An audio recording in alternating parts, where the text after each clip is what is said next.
গোটেই অসম জুৰি ড্ৰাগছ বিৰোধী কাৰ্যসূচীৰ বাবে আমি এই প্ৰতিবাদী সমদল সজাগত সমদল আমি আয়োজন কৰিছোঁ আৰু সদৌ অসম ছাত্ৰ সন্থা অসমৰ ৰাইজে স্পষ্টভাৱে আমি ক'ব বিচাৰিছোঁ যে ড্ৰাগছমুক্ত এখন অসম আমাক লাগিব আৰু ড্ৰাগছ বেপাৰী যি কলা বেপাৰী বিভিন্ন ক্ষেত্ৰত গাঁও কৰি উঠিছে চৰকাৰ আৰু প্ৰশাসনে ইয়াত নিৰ্মূল কৰিব লাগিব। অসমৰ গাঁৱে ভূঞে আমাৰ উঠি অহা নতুন প্ৰজন্মৰ যুৱ যুৱতীক বহু পৰিয়াল ধ্বংস কৰা এক মহামাৰী ড্ৰাগছে গোটেই অসমৰ সমাজ জীৱনত ধ্বংস কৰিছে আৰু সেইবাবে প্ৰশাসন আৰু অসম চৰকাৰক আজি এই অনুষ্ঠানৰ পৰা কাৰ্যসূচী প্ৰতিবাদী কাৰ্যসূচীৰ পৰা আমি সকীয়াই দিব বিচাৰিছোঁ যাতে অসমত কোনো এগৰাকী ড্ৰাগছ বেপাৰীয়ে যে ইয়াত মুক্তভাৱে ইয়াত বিচৰিত কৰিব নোৱাৰে, সকলো এক পুলীয়া পোখৰে ইয়াত উৎখাত কৰিব লাগিব। কাৰণ অসমৰ বহু যুৱক যুৱতী বহু ছাত্ৰ ছাত্ৰী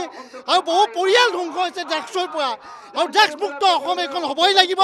সদৌ অসম ছাত্ৰ সন্থাই নহ'লে ইয়াতকৈ অধিক প্ৰতিবাদী কাৰ্যসূচী আমি গ্ৰহণ কৰিম। আজি সজাগত সমদলৰ জৰিয়তে নলবাৰী জিলাৰ বিভিন্ন প্ৰান্তৰ বিভিন্ন জাতীয় সংগঠন বিভিন্ন অনুষ্ঠান প্ৰতিষ্ঠানে ইয়াত সহযোগ কৰিছে আৰু আমাৰ লক্ষ্য উদ্দেশ্য এটাই যে নলবাৰীত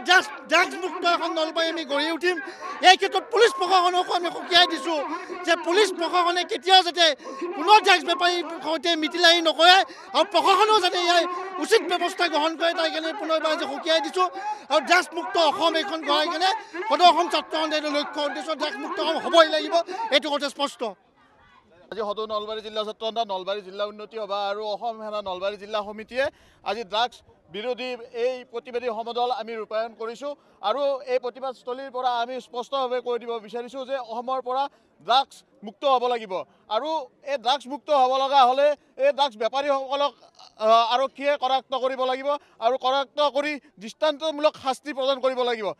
কোনো কাৰণত আইনৰ সুৰুঙাৰে এই ড্ৰাগছ ব্যৱসায়ীসকলে যাতে ওলাই যাব নোৱাৰে আৰু অসম আৰক্ষীয়ে ইচ্ছা কৰিলে কৰিব নোৱাৰে কি। আৰু আমি ইয়াৰ পৰা স্পষ্টভাৱে আৰু এবাৰ অসম আৰক্ষীক কৈ দিব বিচাৰিছোঁ যে এই ড্ৰাগছ ব্যৱসায়ীসকলক কৰায়ত্ব কৰি দৃষ্টান্তমূলক শাস্তি প্ৰদান কৰক।